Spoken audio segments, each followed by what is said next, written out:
Alrighty, everybody. This will be my first unboxing or an opening of my Midwest Industries G3 M-Lok rail. And I'll just give you some of my impressions of it and kind of compare it to another rail that I kind of reviewed earlier, and that was the GunTech USA 12-inch M-Lok rail. And I know you guys saying GunTech, they're cheap, blah, blah, blah, but I use it. It's a great rail for me, so... now, before I do start this, I do want to mention that I got this from VTSupply.com. I'm going to block out my information.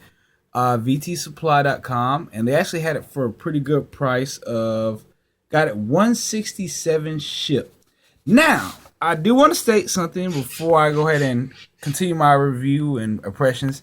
Now, VT Supply, I actually ordered the lightweight version of this rail. The G3 lightweight, and as you can see on my order, it says G3 lightweight dark earth. But as you see, I have the regular version, and I did kind of just open it up just to kind of check it, but I haven't pulled anything out. So I did get the regular version and not the lightweight version. So not too much of a biggie, but I was actually looking forward to the lightweight version.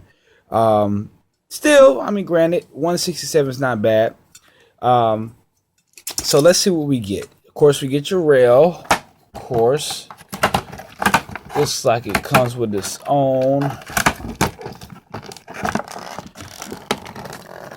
this out. Oh, it's in there pretty tight.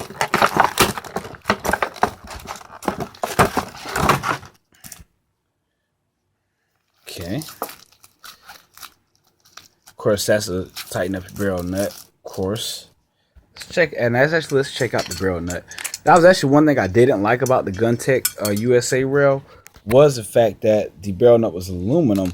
And I'm actually going to talk about the barrel nut on this rail when I actually get it on my rifle.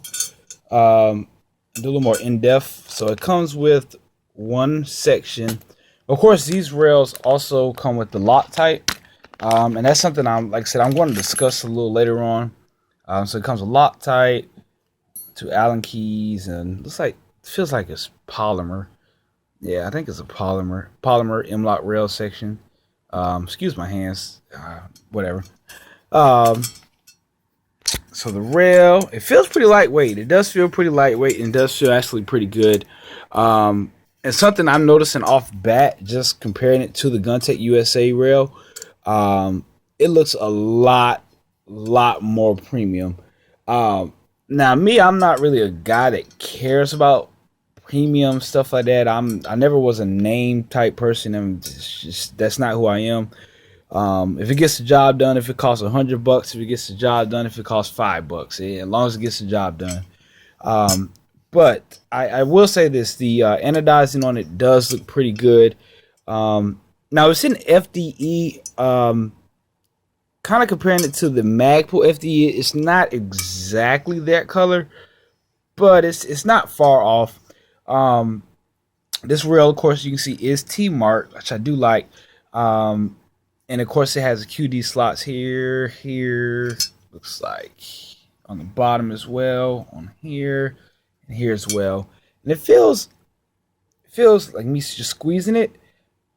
I do feel it kind of going in a little, but that's to be expected. I mean, this rail is what? How thin is that? You know, I mean, it's pretty thin. And I'm going to be mounting to my 14.5 barrel.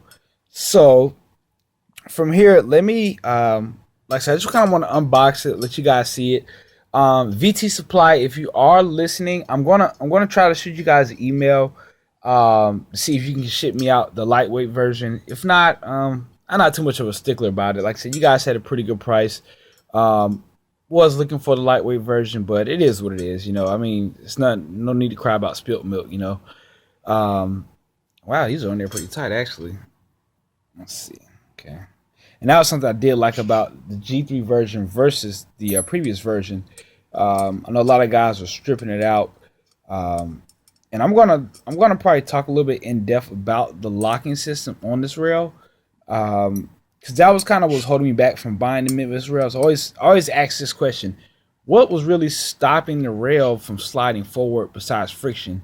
And as you can see on this rail, and I think this is probably going to be one of the first views too, but as you can see on this rail, this barrel nut right here, excuse me, not the barrel nut, but this torque plate, apparently these little indentations looks like right here. See if I can get a good view of it. Right there, you see, they lock onto the back of this barrel nut. Looks like right here and then here. And apparently that's what also stops the rail from sliding forward. Now, I'm going to be honest. I'm not sure if that's the most secure way of stopping it from sliding forward. Just seems like, hey, these two little tabs don't seem like they're strong enough to actually stop it. And even me just looking at it now, like in person, let's see if we can get this camera to zoom in. They don't seem to contact the rail in any.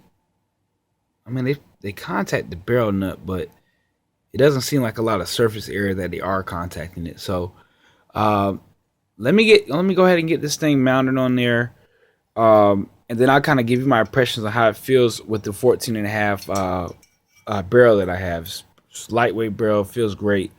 So yeah, like I said, this is the unboxing of the G3 Midwest rail.